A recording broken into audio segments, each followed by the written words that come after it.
Hello and welcome to day 4 of our 7-day Pilates challenge. Today we focus on strengthening the glutes and the hamstrings, backside of the lower body. Let's go ahead and we're going to start standing, and we're going to start with squats. So stand nice and tall. Feet are going to be about shoulder width apart. Toes are going to point forward. Pull your belly button into your spine. Hands can go in a prayer. Hips T position. Hold on to something for balance if you need. And we are going to push our hips back first. As we push our hips back, our knees are going to bend. We're going to sink our hips low, and then you're going to stand nice and tall. Keep going with your squats as I break it down further. So as you bend your knees, sink your hips back, you want to keep your chest nice and proud. So collarbone nice and wide, nice and open, nose pointing forward. To keep your chest proud, you got to pull your belly button into your spine. And let's talk about our knees. As we sink our hips back, we want our knees to track over our ankles. So that means knees are not sliding forward or backward, and they're not bowing out or bowing in, okay? So keeping the knees tracked over the ankles keeps the burn in that lower body. Think about squeezing your glutes to rise to get an extra burn through the backside of the lower body. Nice job. You got this. All right, in 3, 2, 1, stand nice and tall. This time you can step your feet a little bit closer together if you'd like, maybe hip width apart, toes pointing forward. If you want to keep them shoulder width apart, you definitely can. We're going to take it to good morning. So I'm going to have my hands on my hips here and push your hips back. As you push your hips back, you'll find that your chest is going to hinge forward, keeping your legs mostly straight, and then you're going to stand right back up. So maybe a soft bend in the knees. As you push your hips back, you're gonna hinge forward at the waist, shoulders come right back over hips. So the shoulders only are hinging forward because the hips are pushing back. So as soon as the hips stop pushing back here, your shoulders are gonna stop dipping low, okay? Keep the chest nice and proud, collarbone nice and open, belly button pulled into your spine as we go through this good morning. You'll feel, especially after the squats we did, a nice stretch from the glutes all the way to the backs of the knees, maybe a little further down the legs as well. Each time you push the hips back and then lift. So again, hips push back, shoulders end up hinging forward, and then shoulders come right back over hips. As you stand tall and shoulders come over the hips, squeeze the glutes to help that happen.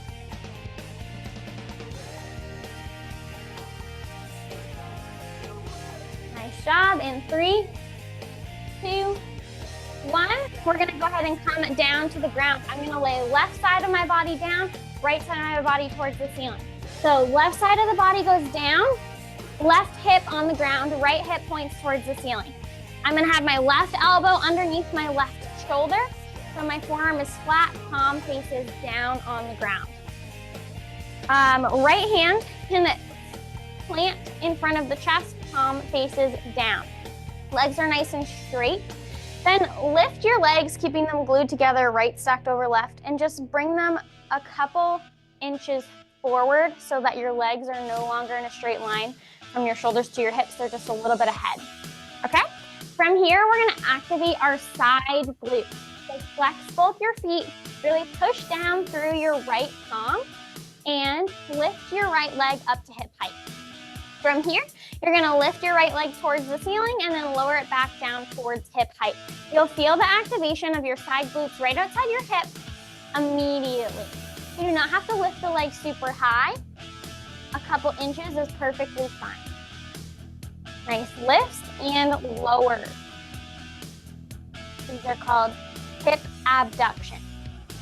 Make sure your right hip is stacked over your left hip. Don't let it fall backwards. Falling it backwards is going to give some relief to the glutes. Keep it nice and forward. Keep getting all that work you're working hard for, activating the glutes. Stop. Side glutes really working here. In 3, 2, 1, go ahead, rest that right leg. We're going to switch sides.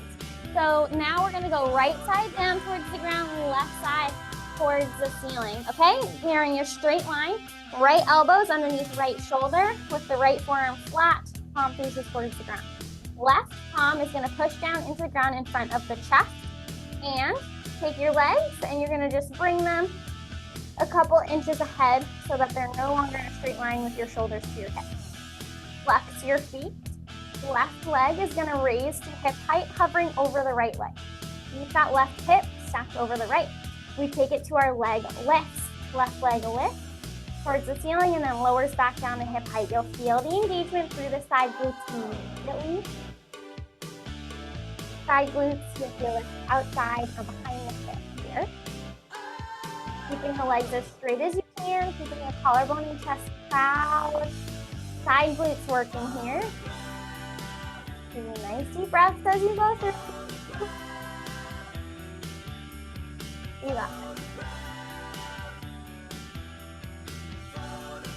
And 3, 2, 1. Go ahead, rest that left leg. We're gonna come onto our all fours, okay? So tabletop position. Hands are gonna go underneath the shoulders, knees are gonna go underneath the hips. Your back is so flat that if you had a nice bowl of water or soup on your back, it would not spill off. Your head is in line with your spine. Your belly button is pulled into your spine.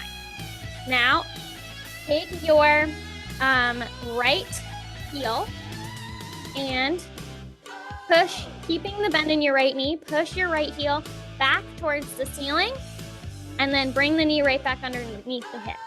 So right heel pushes towards the ceiling, so the knee is gonna end up pointing behind you and then come back underneath the hip.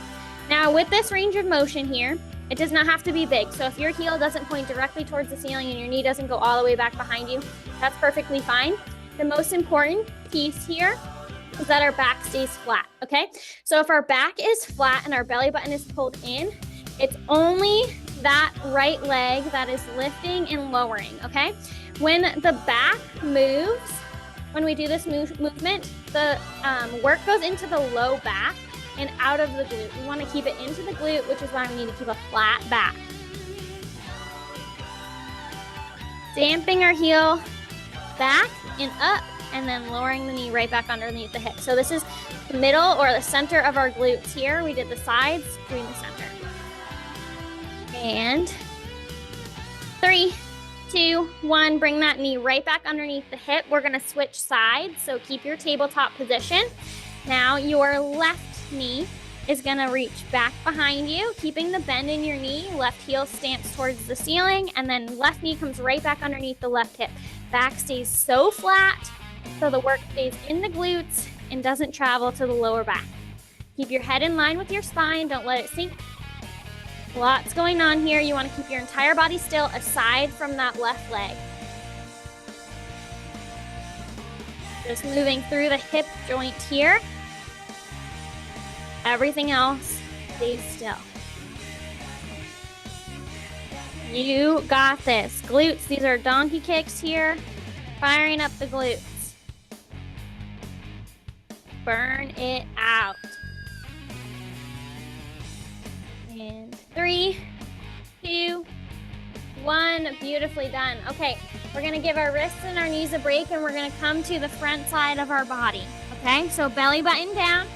Hold your forearms on the ground and rest your forehead on your forearms. Legs are long behind you. Toes are pointed. Now, from here, your upper body is gonna stay rested. Relax your shoulders, shake them out if you need to. And you're gonna push your hips into the ground. Pull your belly button up. That's gonna give us some activation here.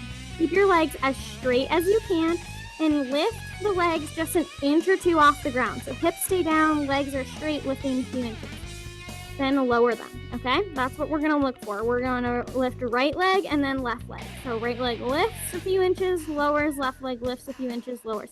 You'll feel the work come from the hamstring and the glute here to lift the leg and then lower the leg. Keep your legs straight, toes pointed.